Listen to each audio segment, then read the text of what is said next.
Buenas noches, queridos oyentes. Hoy, en nuestro programa de historias de misterio, Javier Morales les trae un relato que los hará estremecer. El misterio de San Isidro.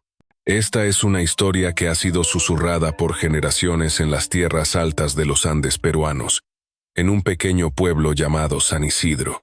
Les invitamos a apagar las luces, prestar atención y no olvidar dar me gusta y suscribirse a nuestro canal para no perderse las próximas historias de terror. Ahora, sin más preámbulos, comencemos. San Isidro, enclavado en las alturas de los Andes peruanos, es un lugar donde el tiempo parece haberse detenido. Este pequeño pueblo, rodeado de imponentes montañas y un bosque de queñuas milenarias, carece de muchas comodidades modernas. Sus habitantes, en su mayoría agricultores y pastores, viven de la tierra, cultivando papas, maíz y quinoa, y criando alpacas y llamas. Mientras el mundo exterior avanza con tecnología y rascacielos, San Isidro permanece anclado en un pasado rústico, donde la vida es sencilla pero dura. A pesar de su aislamiento, el pueblo tiene un encanto único. El aire puro de las alturas, el murmullo de un arroyo cristalino que serpentea entre las colinas y la vista de los campos verdes que se extienden hasta el horizonte, crean un paisaje de ensueño. Lejos del bullicio de las ciudades como Lima o Cusco, San Isidro conserva una atmósfera de calma primitiva, como si estuviera en perfecta armonía con la Pachamama, la madre tierra venerada por los pueblos andinos. En el corazón del pueblo se encuentra un lugar sagrado, la Laguna Sagrada, un espejo de agua tan claro que refleja las nubes y los guijarros del fondo. Junto a la laguna se alza la Capilla de la Virgen, un pequeño santuario de adobe que los habitantes consideran milagroso. Según la leyenda, hace 50 años, una joven desconocida, que no era del pueblo, llegó a San Isidro. Nadie sabía de dónde venía ni por qué estaba allí. En una noche de tormenta, la muchacha se arrojó a la laguna y se quitó la vida.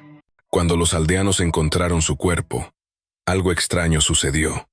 Las aguas turbias de la laguna, que siempre habían sido opacas, se volvieron cristalinas de la noche a la mañana.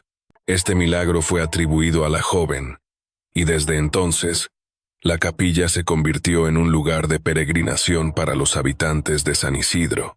La leyenda cuenta que, en tiempos de sequía, cuando los cultivos se marchitaban y las alpacas morían de hambre, los aldeanos acudían a la capilla a rezar. Encendían velas, ofrecían flores y pedían a la Virgen que trajera lluvia. Y, milagrosamente, la lluvia llegaba, salvando los campos y trayendo vida al pueblo. Con el tiempo, la capilla de la Virgen fue conocida como un lugar donde los deseos se cumplían, y la laguna recibió el nombre de Laguna Sagrada, un símbolo de esperanza y fe. Nadie sabe si la historia es cierta, pero durante décadas, los habitantes de San Isidro han transmitido este relato de generación en generación. La capilla y la laguna son parte de la identidad del pueblo, un recordatorio de que incluso en la adversidad, la fe puede obrar milagros. En el centro de esta historia está la familia Vargas, una de las más conocidas de San Isidro, aunque no siempre por las razones correctas. Don Miguel Vargas, el patriarca, era un hombre de unos 50 años, respetado por su bondad y generosidad. Era un agricultor trabajador, siempre dispuesto a ayudar a sus vecinos, ya fuera compartiendo un saco de papas o prestando una mano en los campos. Sin embargo, su esposa, doña Rosa, era todo lo contrario. Conocida por su carácter avaro y su lengua afilada, doña Rosa tenía una reputación temida en el pueblo. En una ocasión, una vecina, doña Elena, acudió a ella pidiendo un poco de maíz para alimentar a sus hijos en un tiempo de escasez. Doña Rosa la rechazó con desprecio, diciendo que no confiaba en que Elena pudiera devolverle nada. Afortunadamente, don Miguel llegó a tiempo y, sin dudarlo, entregó el maíz a la vecina, ganándose una vez más el cariño de los aldeanos. La familia Vargas tenía 3 hijos. Clara, la mayor, una joven de más de 30 años, hermosa y de carácter dulce pero aún soltera. Juan, el hijo del medio, un hombre de 28 años conocido por su pereza y su vida disipada, y Pedro, el menor, de apenas 13 años, un niño trabajador y obediente que ayudaba a su padre en los campos desde muy pequeño. Clara, a pesar de su belleza, seguía sin casarse. Doña Rosa, con su actitud exigente, rechazaba a todos los pretendientes del pueblo, insistiendo en que su hija merecía un hombre de posición, tal vez un comerciante de la ciudad de Cusco o un funcionario de la capital. Clara, sin embargo, no compartía las ambiciones de su madre. En una ocasión, un grupo de visitantes de Lima llegó al pueblo para rendir homenaje en la capilla de la Virgen. Entre ellos estaba Diego Salazar, un joven de apariencia modesta que regentaba un pequeño puesto de comida en la ciudad. Diego y Clara se conocieron frente a la capilla, y lo que comenzó como una conversación casual pronto se convirtió en un romance secreto. Durante más de un año, Diego viajaba desde Cusco para ver a Clara, y finalmente decidieron casarse. Doña Rosa se opuso ferozmente, argumentando que Diego no era lo suficientemente bueno para su hija, pero Clara, por primera vez, desafió a su madre. Con el apoyo de don Miguel, quien quería ver a su hija feliz, Clara logró imponerse, y doña Rosa, a regañadientes, aceptó la boda. Clara y Diego se casaron y se mudaron a Cusco, dejando atrás el pueblo y las tensiones con su madre. Mientras tanto, Juan, el hijo del medio, era la viva imagen de doña Rosa. A sus 28 años, no trabajaba. Pasaba los días bebiendo chicha con otros jóvenes del pueblo y causando problemas. Su actitud arrogante y su falta de respeto hacia los demás lo hacían impopular entre los vecinos. Pedro, por otro lado, era el orgullo de don Miguel. A pesar de su corta edad, Pedro trabajaba incansablemente en los campos, ayudando a su padre a sembrar y cosechar. Sin embargo, su hermano Juan lo trataba con desprecio, y doña Rosa no hacía nada para corregir el comportamiento de su hijo favorito. Un día, la tragedia golpeó a la familia Vargas. Don Miguel, que siempre había gozado de buena salud, cayó gravemente enfermo. Nadie en el pueblo podía explicar qué le sucedía. Su cuerpo se debilitaba día tras día, y una tos persistente lo mantenía despierto por las noches. Doña Rosa, lejos de cuidarlo, pasaba el tiempo quejándose y culpando a todos por la situación. Juan apenas visitaba a su padre, limitándose a murmurar algunas palabras de aliento antes de volver a sus andanzas. Clara, ahora casada y viviendo en Cusco, solo podía visitar esporádicamente, lo que dejaba a Pedro como el único que cuidaba de don Miguel. Una noche, mientras la tos de su padre empeoraba, Pedro se quedó a su lado, preparando caldo y asegurándose de que estuviera cómodo. Don Miguel, con lágrimas en los ojos, miró a su hijo menor y le dijo: «Pedro, hijo, lo más valioso que he tenido en esta vida es a ti y a tu hermana Clara. Eres un buen chico, siempre lo has sido. Pero me preocupa qué será de ti cuando yo no esté. Tu hermano Juan, él no es como tú. Prométeme que te cuidarás». Pedro, con el corazón roto, respondió: «Papá, no digas eso. Vas a ponerte bien. Quiero que estés aquí conmigo». Don Miguel sonrió débilmente, pero sus palabras reflejaban una resignación profunda. Reveló a Pedro que su matrimonio con doña Rosa no había sido por amor, sino un arreglo entre familias. Desde pequeños, sus padres habían decidido que se casarían, y don Miguel, por respeto y deber, aceptó. Durante más de 40 años, vivió al lado de una mujer que no amaba, cumpliendo su papel de esposo y padre, pero sin verdadera felicidad. Ahora, en su lecho de enfermo, sentía que su vida había sido un sacrificio constante. «Hijo, no quiero que termines como yo», dijo don Miguel. «Cuando Clara quiso casarse con Diego, la apoyé porque no quería que viviera atrapada como yo. Pero tú, Pedro, eres joven. Prométeme que buscarás tu propia felicidad». Esas palabras se grabaron en el corazón de Pedro, pero también le llenaron de temor. Sabía que sin su padre, estaría solo con su madre y su hermano, dos personas que no mostraban el menor interés por él.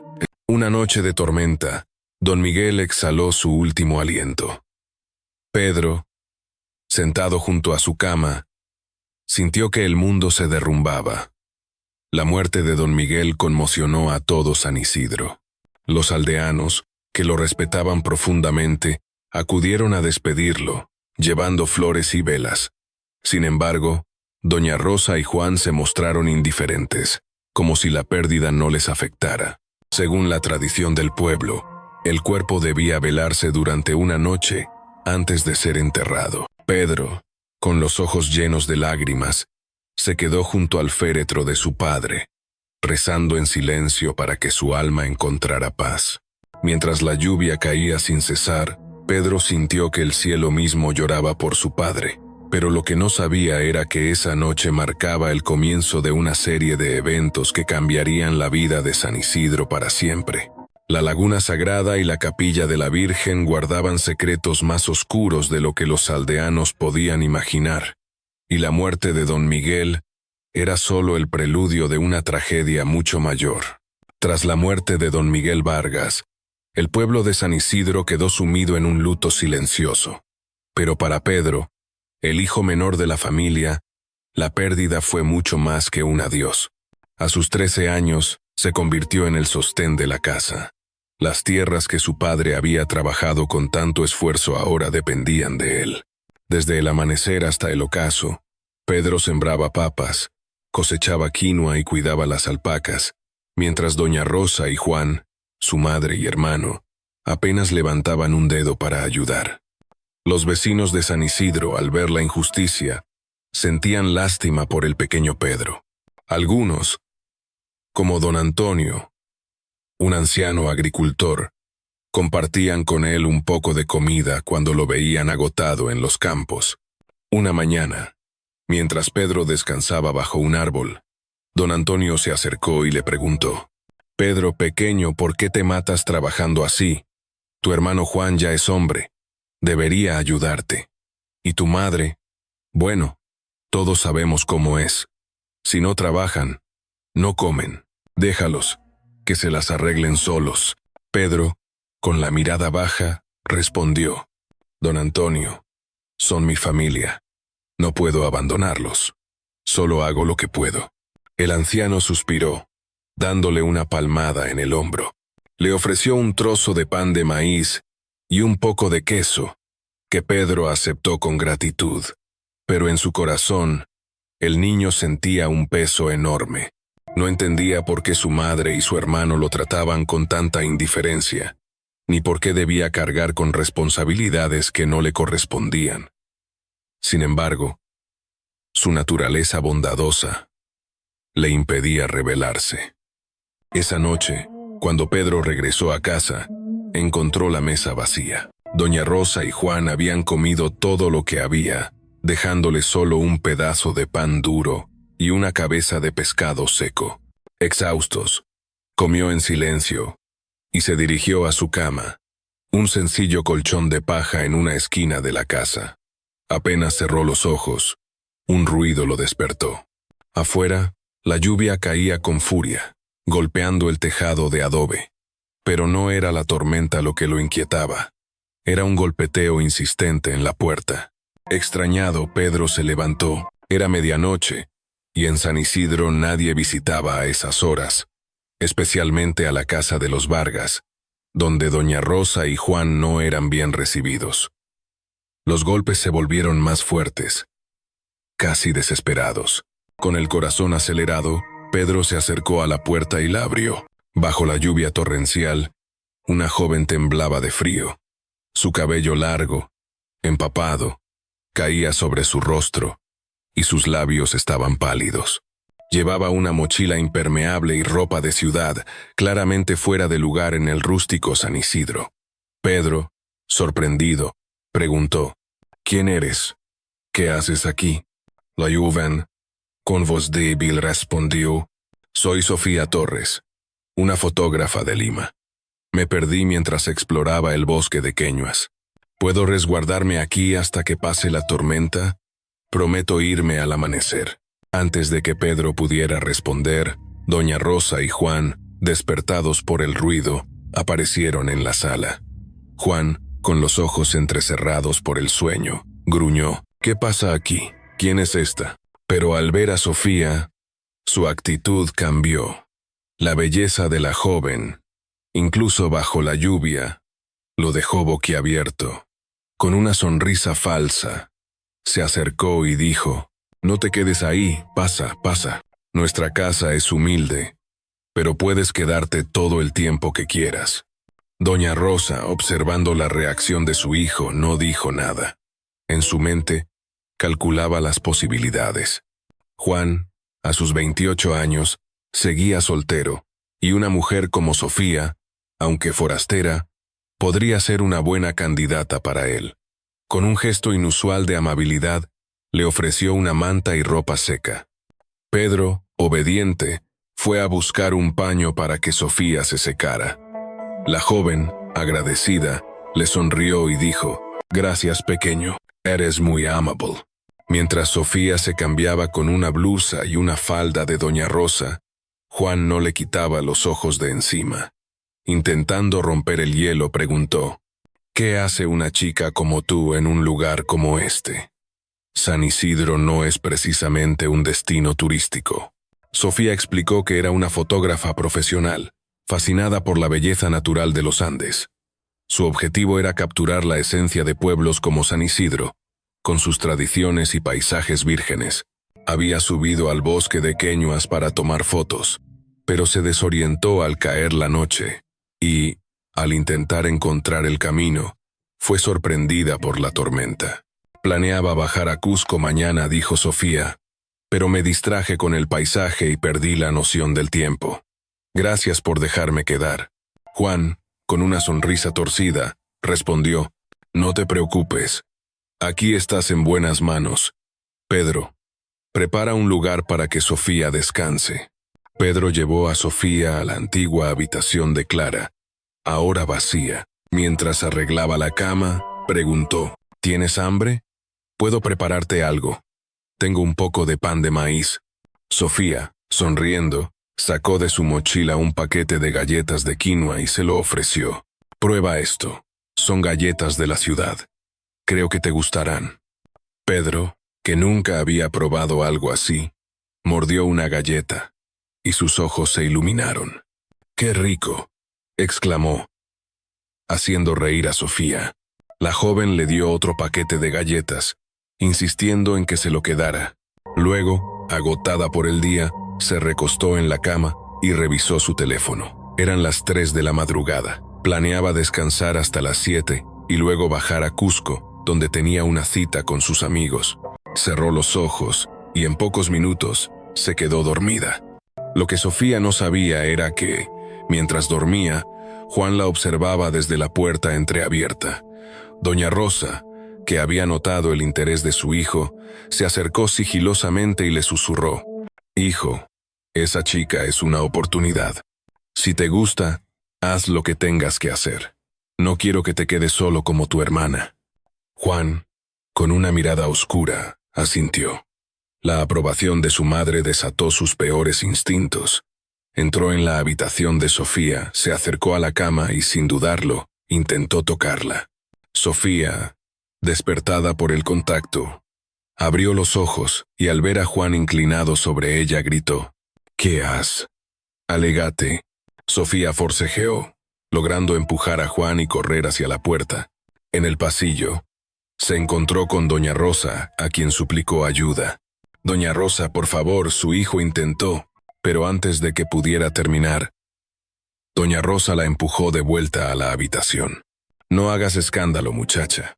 Mi hijo solo quiere divertirse un poco. No es para tanto». Sofía, horrorizada, comprendió que estaba atrapada.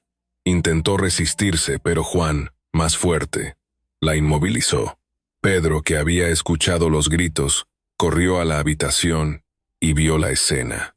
Sus ojos se llenaron de lágrimas al ver a Sofía luchando. «Para Juan», gritó Pedro, «déjala en paz». Doña Rosa lo empujó fuera de la habitación y cerró la puerta. «Vete a dormir, Pedro. Esto no es asunto tuyo». Pedro, temblando, se quedó en el pasillo, escuchando los gritos ahogados de Sofía. Quería ayudar, pero su miedo y su debilidad lo paralizaron. Era solo un niño de 13 años, incapaz de enfrentarse a su hermano mayor. Con el corazón roto, corrió a su cama y se cubrió con la manta, intentando bloquear el sonido de la tormenta y los ecos de la tragedia. A la mañana siguiente, Sofía había desaparecido. Juan, sentado en la mesa, parecía desconcertado. Doña Rosa, al entrar en la habitación, lo encontró solo. «¿Dónde está la chica?», preguntó. «No lo sé», respondió Juan. «Anoche estaba aquí, pero cuando desperté ya no estaba». Doña Rosa, furiosa, lo reprendió. «Eres un inútil. ¿Cómo la dejaste escapar?». En su mente, Doña Rosa había planeado manipular a Sofía, convencida de que, por vergüenza, la joven aceptaría casarse con Juan para salvar su reputación. Pero ahora, con Sofía desaparecida, sus planes se desmoronaban. Pedro, que había pasado la noche sin dormir, fingió no saber nada cuando Doña Rosa le preguntó si había visto a la joven. En silencio, fue a los campos, aliviado de que Sofía hubiera escapado, pero atormentado por no haberla ayudado. Días después, durante una ceremonia en la capilla de la Virgen para conmemorar el aniversario de la muerte de don Miguel, Pedro se acercó a la laguna sagrada para rezar por su padre. Mientras encendía una vela, algo en el agua llamó su atención. Flotando en la superficie, como una sombra pálida, había un cuerpo. Pedro se acercó, y su corazón se detuvo al reconocer el rostro de Sofía Torres, inmóvil y sin vida. Con un grito de horror, Pedro corrió a casa para avisar a Doña Rosa y Juan. Los tres regresaron a la laguna, donde confirmaron que era Sofía. Juan, nervioso, susurró a su madre: «¿Crees que se quitó la vida por lo que pasó?». Doña Rosa, con frialdad, respondió: «No importa por qué murió. Lo importante es que nadie sepa lo que hiciste». Sin avisar a los vecinos, Doña Rosa y Juan llevaron el cuerpo de Sofía al bosque de Queñuas. Allí, cavaron un hoyo y lo enterraron, cubriendo la tumba con hojas y ramas. Cuando terminaron, Doña Rosa miró a Juan y dijo: «Ahora nadie nos culpará. Esto queda entre nosotros». Pero Pedro, que los había seguido en silencio, lo vio todo. Sus ojos, llenos de lágrimas, reflejaban un horror que no podía expresar. Su madre y su hermano no solo habían lastimado a Sofía, sino que ahora ocultaban su muerte como si no valiera nada. En ese momento, Pedro sintió que había perdido no solo a su padre, sino también cualquier rastro de humanidad en su familia. Tras el descubrimiento del cuerpo de Sofía Torres en la Laguna Sagrada y su entierro secreto en el bosque de Queñuas, Pedro, el joven hijo menor de la familia Vargas, vivía atormentado. A sus 13 años, el niño cargaba con un secreto que lo consumía. Había presenciado cómo su madre, Doña Rosa, y su hermano, Juan, ocultaron el cadáver de la fotógrafa de Lima. Aunque no sabía exactamente qué había llevado a la muerte de Sofía, las imágenes de aquella noche, los gritos, la indiferencia de su familia, el cuerpo pálido flotando en la laguna se repetían en su mente como una pesadilla interminable. Pedro intentó seguir con su vida, trabajando en los campos desde el amanecer hasta el ocaso para mantener a su familia. Pero algo había cambiado en San Isidro.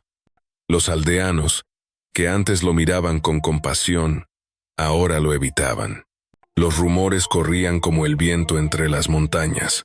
Algunos decían que la familia Vargas estaba maldita, que la muerte de don Miguel había desatado una ira sobrenatural. Otros susurraban que la Laguna Sagrada, antes un lugar de milagros, ahora estaba embrujada. Nadie se atrevía a acercarse a la laguna ni a la capilla de la Virgen después del anochecer. Doña Rosa, por su parte, parecía imperturbable. Seguía con su actitud avara, exigiendo a Pedro que trabajara más para traer comida a la mesa, mientras ella y Juan apenas contribuían. Juan, sin embargo, estaba diferente. Desde la desaparición de Sofía, se había vuelto más reservado. Pasaba horas mirando por la ventana, como si temiera que alguien lo observara desde la oscuridad. A veces, en medio de la noche, Pedro lo escuchaba murmurar palabras incoherentes, como si estuviera discutiendo con alguien invisible. Una tarde, mientras Pedro regresaba de los campos, encontró a don Esteban, el jefe del pueblo, esperándolo en el camino. Don Esteban era un hombre mayor, respetado por su sabiduría y su conexión con las tradiciones andinas. Con una mirada seria, le dijo: «Pedro, pequeño, algo no está bien en tu casa. La Pachamama no miente, y las montañas han estado inquietas desde la muerte de tu padre. Dime la verdad, ¿qué pasó con la muchacha de la ciudad?» Pedro, con el corazón acelerado, bajó la mirada. Quería confesar todo, pero el miedo a las consecuencias lo detuvo.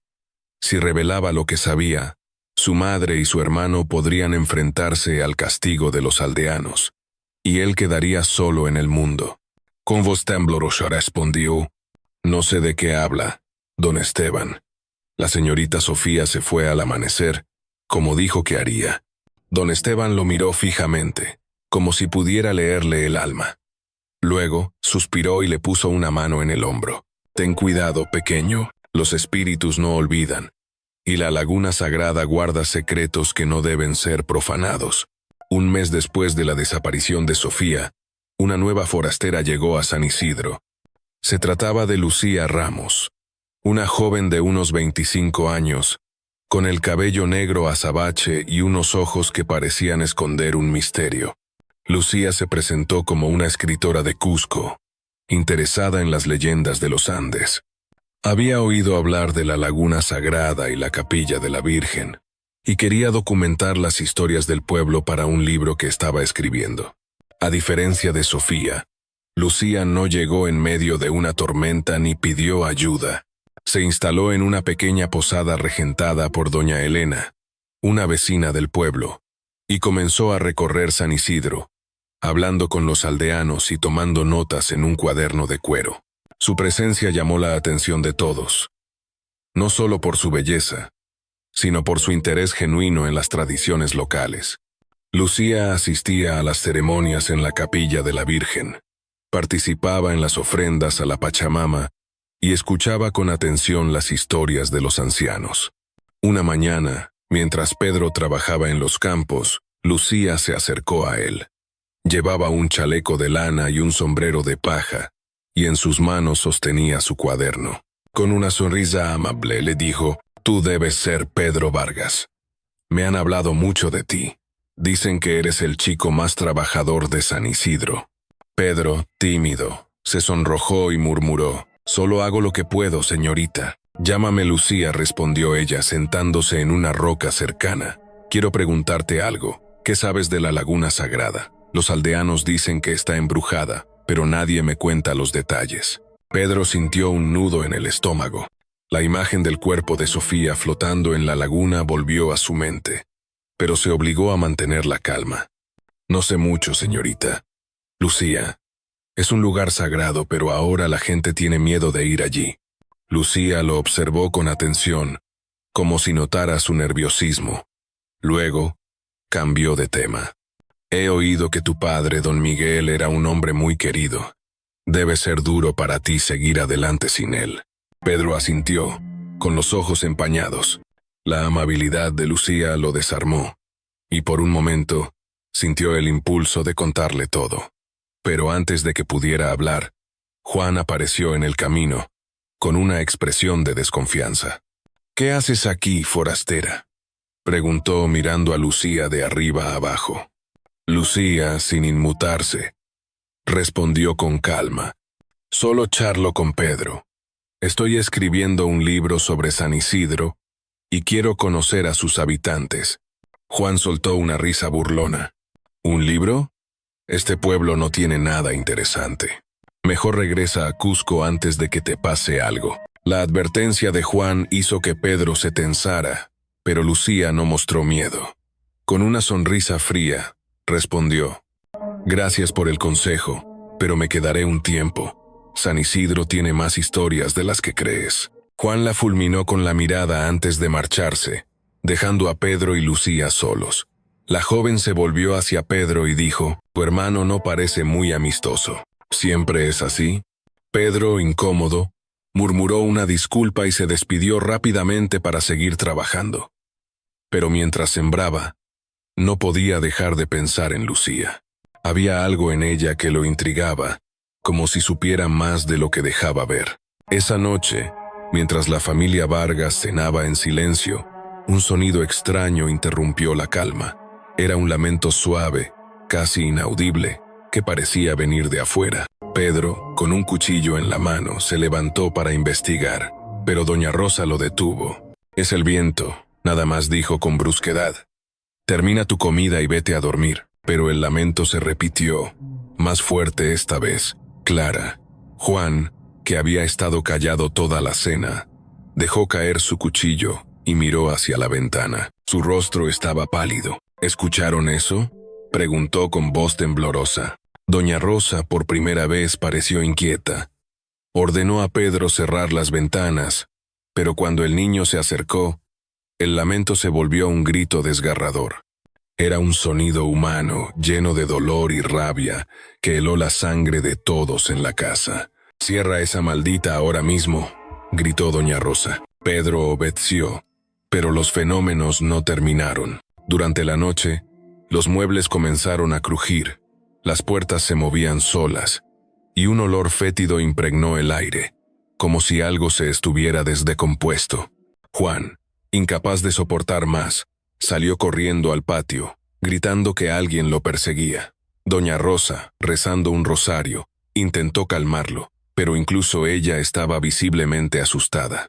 Pedro, escondido en su cama, escuchaba los sonidos con terror. En un momento, creyó ver una sombra pasar por su habitación, una figura vaga que se desvanecía al intentar mirarla directamente. Recordó las palabras de don Esteban. Los espíritus no olvidan. ¿Sería posible que Sofía estuviera regresando desde el más allá? Al día siguiente, los rumores se extendieron por San Isidro. Otros vecinos afirmaron haber escuchado lamentos y visto sombras cerca de la casa de los Vargas. Don Esteban reunió a los aldeanos en la capilla de la Virgen para una ceremonia de protección. Encendieron velas, ofrecieron flores y pidieron a la Virgen que alejara los espíritus malignos.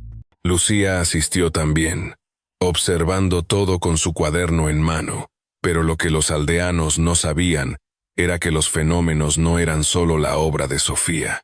Algo más antiguo, algo ligado a la laguna sagrada, había despertado a moverse. Unos días después, una noche sin luna, doña Rosa salió de la casa para buscar leña, como era su costumbre. Las horas pasaron y no regresó nada. Juan, preocupado, salió a buscarla, pero tampoco volvió. Pedro, al principio, pensó que tal vez habían ido a visitar a algún vecino, pero al amanecer, la casa seguía vacía. Desesperado, Pedro corrió a casa de don Esteban para pedir ayuda. El jefe del pueblo organizó un grupo de búsqueda, y los aldeanos recorrieron los campos, el bosque de queñuas y los alrededores de la laguna sagrada. No encontraron rastro de doña Rosa ni de Juan. Era como si la tierra misma los hubiera tragado. Mientras los aldeanos buscaban, Pedro se acercó a la laguna sagrada por su cuenta. Allí, frente al agua cristalina, sintió una presencia a su espalda. Al girarse, vio a Lucía, con una expresión enigmática. «No deberías estar aquí solo, Pedro», dijo ella. «Este lugar no es seguro». Pedro, con lágrimas en los ojos, finalmente confesó: «Sé lo que pasó con Sofía. Mi hermano, mi madre, ellos la lastimaron, y ahora están desaparecidos. ¿Crees que fue un castigo?» Lucía lo miró fijamente, y por un momento, sus ojos parecieron brillar con una luz extraña. Luego, con una voz baja, respondió: «San Isidro guarda muchos secretos, Pedro. Pero no todos los que están perdidos están muertos. La laguna sagrada no olvida a quienes la han traicionado». Antes de que Pedro pudiera preguntar más, don Esteban los interrumpió, llamándolos para unirse a la búsqueda. Pero mientras caminaba de regreso al pueblo, Pedro no podía dejar de pensar en las palabras de Lucía. Había algo en su tono, en su mirada, que lo hacía sospechar que ella sabía más de lo que revelaba. Esa noche, mientras los aldeanos continuaban sobre la desaparición de doña Rosa y Juan, Pedro tuvo otro sueño. En él vio a su madre y a su hermano atrapados en un bosque oscuro, rodeados por sombras que los arrastraban hacia la laguna sagrada. Pero entre las sombras, una figura destacaba, una mujer joven, con el rostro de Sofía, pero los ojos de Lucía. Su voz resonaba como un lamento. Ellos pagarán, todos pagarán. Pedro despertó cubierto de sudor, con el corazón latiendo con fuerza. Sabía que la verdad sobre San Isidro estaba a punto de salir a la luz, y que los secretos de su familia no podían permanecer ocultos por mucho más tiempo. La desaparición de doña Rosa y Juan dejó a San Isidro sumido en un silencio inquietante. Los aldeanos, temerosos de que una maldición hubiera caído sobre el pueblo, evitaban hablar del tema en voz alta. Las noches se volvieron más frías, y el viento que bajaba de las montañas parecía llevar consigo susurros de lamento. La capilla de la Virgen, antes un lugar de consuelo, ahora estaba desierta, y la laguna sagrada reflejaba un brillo extraño, como si las aguas mismas guardaran un secreto mortal. Pedro, ahora solo en la casa de los Vargas, vivía en un estado de constante ansiedad. A sus 13 años, el peso de los secretos de su familia lo aplastaba. No podía olvidar la imagen de Sofía Torres flotando en la laguna, ni el momento en que su madre y su hermano enterraron su cuerpo en el bosque de Queñuas. Y ahora, con la desaparición de doña Rosa y Juan, Pedro temía que algo sobrenatural estuviera castigándolos. Cada noche, los sueños lo atormentaban. Veía a su madre y a su hermano atrapados en un bosque oscuro, perseguidos por sombras que gritaban su nombre.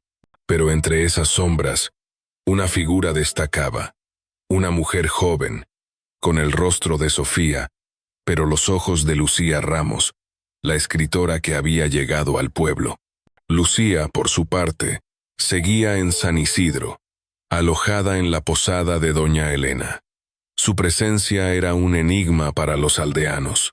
Aunque se mostraba amable y curiosa, siempre con su cuaderno de notas, había algo en su mirada que inspiraba desconfianza. Don Esteban, el jefe del pueblo, la observaba con recelo, convencido de que su llegada no era casualidad. Una mañana, mientras los aldeanos se reunían para discutir la desaparición de los Vargas, don Esteban confrontó a Lucía frente a todos. «Señorita Ramos, usted llegó justo cuando las cosas nachal y empeorar en San Isidro», dijo con voz firme.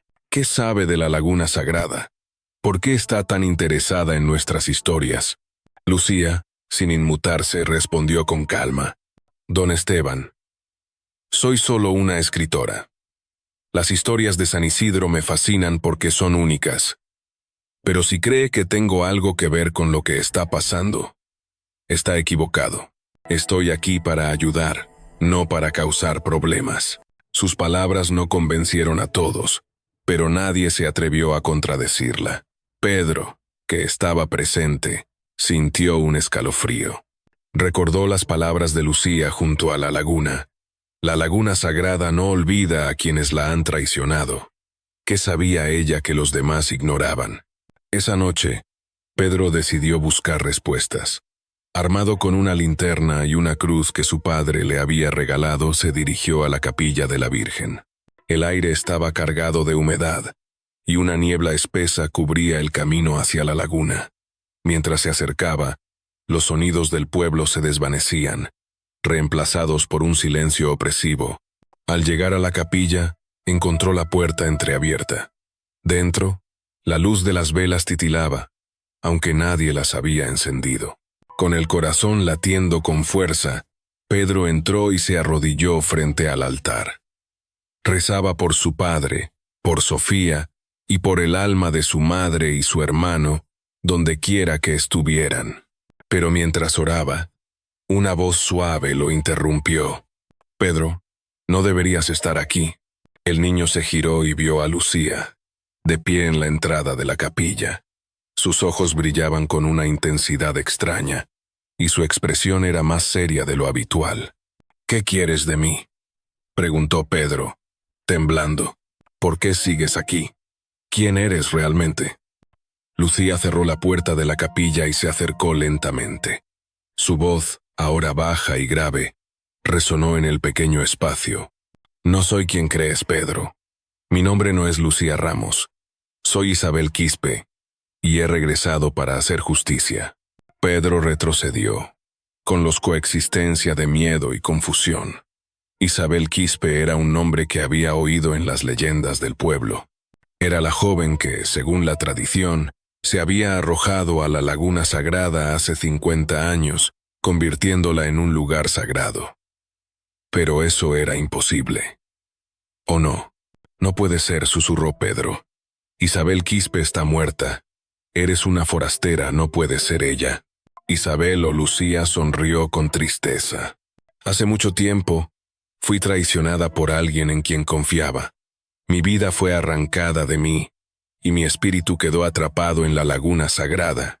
Durante décadas, he esperado el momento de hacer justicia. Y ahora, con la profanación de Sofía Torres, mi furia se ha desatado». Pedro, con lágrimas en los ojos, comprendió que estaba frente a un espíritu vengador. La figura de Isabel, envuelta en la apariencia de Lucía, parecía humana, pero había algo etéreo en ella, como si no perteneciera del todo a este mundo. «¿Qué le hiciste a mi madre? ¿A mi hermano?», preguntó Pedro con voz quebrada. «No fui yo quien los tomó», respondió Isabel. «Fue la laguna sagrada. Las almas de los culpables son atraídas por su poder.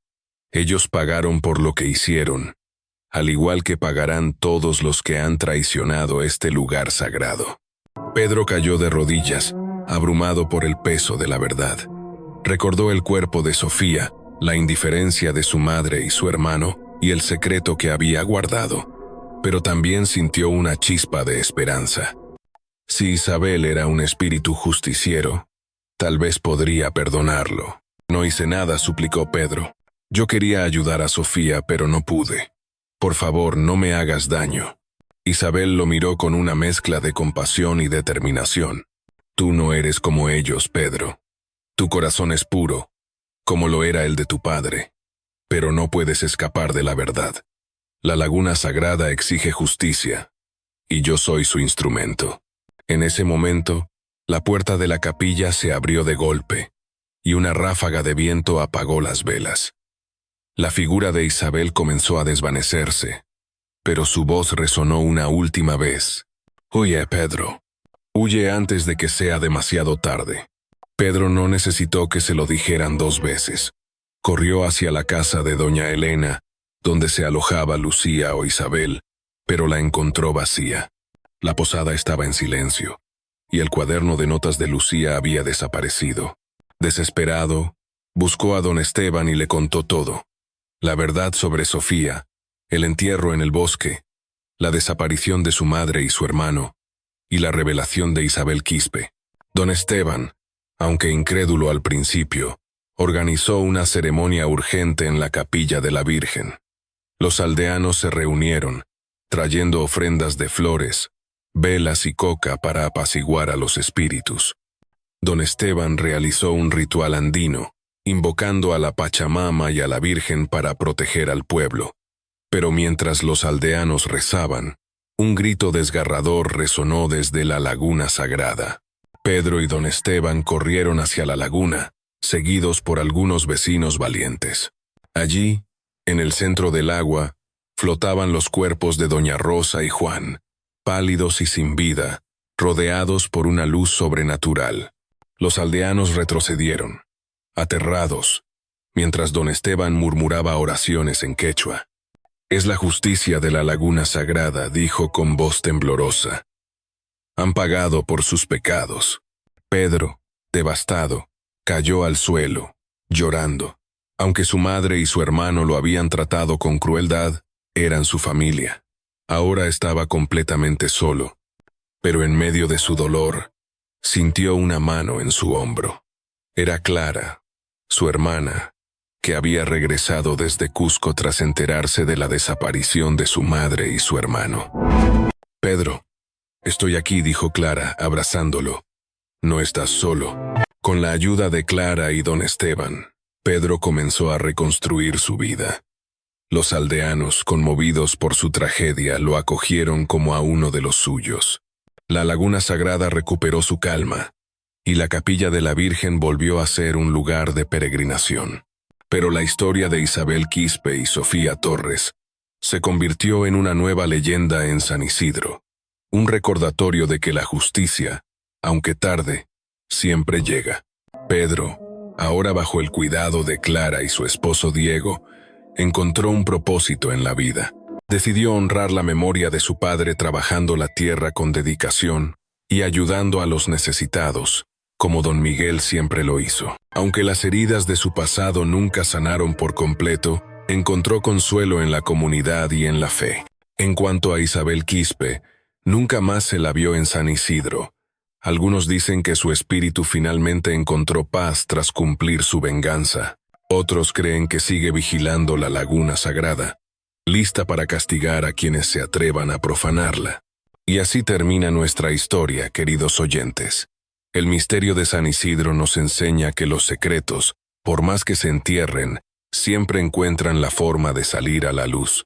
La laguna sagrada guarda las almas de los justos y los pecadores, y su justicia es implacable.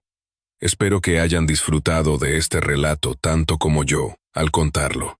No olviden compartirlo con sus amigos y seguir nuestro programa para más historias de misterio.